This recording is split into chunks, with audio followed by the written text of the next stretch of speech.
Kung tutuusin, may iba naman daw mas ligtas na alternatibong daan. Sino pala makakasama sa iyo? Sa pamagitan ng Alexandria Malagurang Road. Pero ang daan ko, delikado. Pwede rin naman daw sa Cotabato Panabo Road.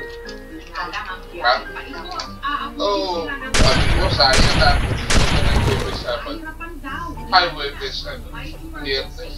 Para tayo overpool sa Tsaka pagpapintero sa panganib.